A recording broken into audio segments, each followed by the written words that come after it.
So good morning folks. Typical, having decided that I'm going to leave today from the farm where I've been staying since I got back from Greece. Yesterday was a really dry day, a bit damp but dry, and this morning, because I'm going to leave, it's absolutely throwing it down with rain. So typical of my luck. There we go. But it should be fine. So I'm going to get some breakfast going, get some coffee going, and then pack up the van, ready to set off.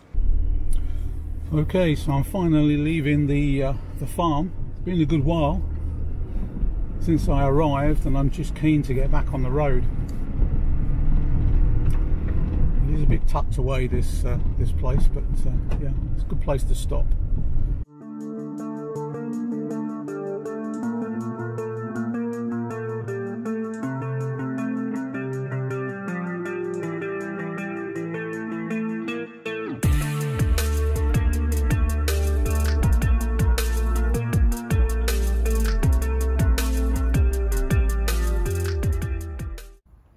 So I spent the last night in the UK before taking the ferry in Chapel-le-Fern, looking out over the channel. Great place to stop. Making my way down to Dover from Chapel-le-Fern. As I said earlier, I've got a ferry booked at 9:15 from Dover to Calais. Got to be there 45 minutes before departure. So I'm going to get there a little bit earlier than that, because obviously, you know, with the COVID, you've got to present paperwork and negative tests, etc. So just in case it takes a little bit more time, give myself a little bit of leeway. So I've just arrived in Dover, the port of Dover. Went through the check-in, which was really straightforward actually.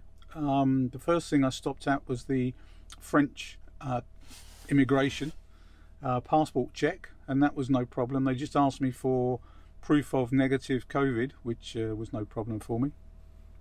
And then from there go through to check-in, and all they asked me for at check-in was a booking reference and my passport, and that was it.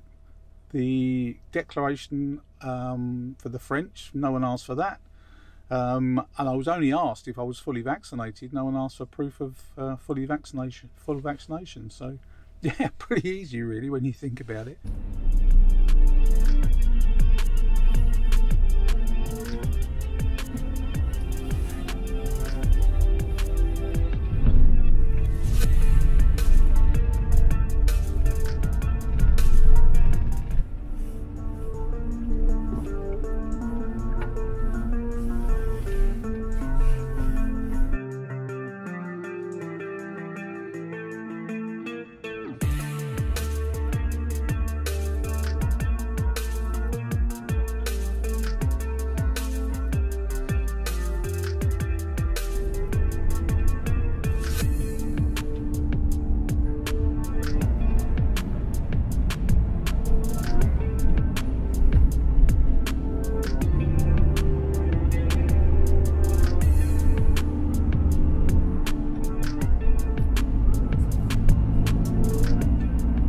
So I'm back on the road again this morning. Spent my first night in France at an air in Mesneres-en-Bray. I think that's how you pronounce it anyway. To be honest, because of the weather and because I've been in this part of France before, I've decided that I'm not going to hang around. I'm just going to head south, probably for today, maybe for tomorrow, so I can get a little bit further south and get some warmer weather. So today I'm heading across country towards Le Mans, which is about a 250 kilometre day, which will be fine.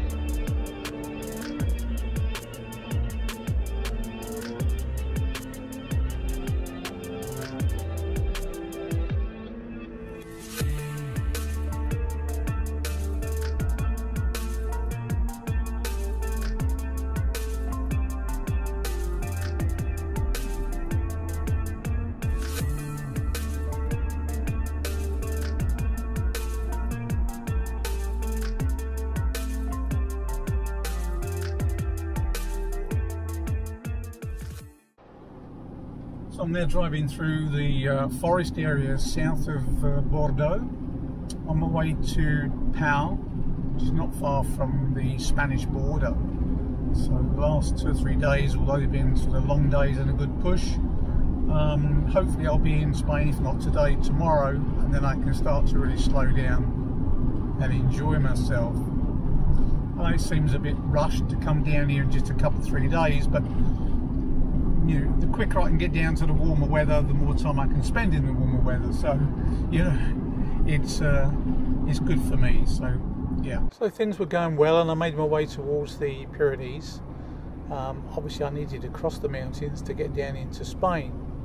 But as I got closer to the mountains and started to obviously make my way up, and obviously I have to come down the other side, it was then that I had a warning light come up on the dashboard saying breakware, visit workshop, and obviously there was nowhere that I was going to get anything done this side of the mountains. So I decided to push on and take things easy, but I passed first of all some, you know, nice little waterfalls and things like that, but gradually as I got higher, those waterfalls started turning to ice. I went up through the snow line, and fortunately the roads were clear, but there was lots and lots of ice on the sides of the road.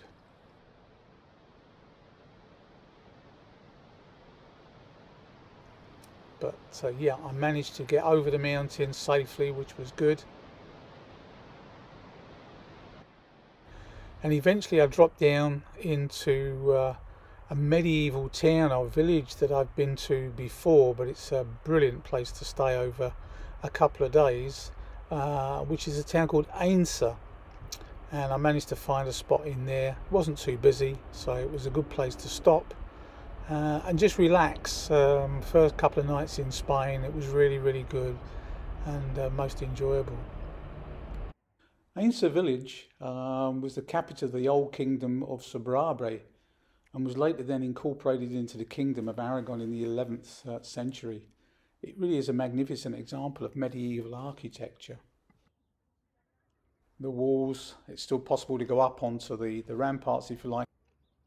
Magnificent views over the mountains. But it really does make a great first stop if you're coming over the mountains from France into Spain. In the central sort of square of the old town, lots of restaurants and bars where you can sit outside and enjoy something to eat or drink.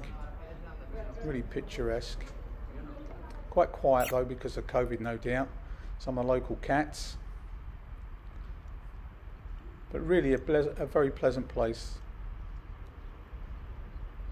As you walk around the old historical centre, and then you can look out over the nearby mountains. Amazing.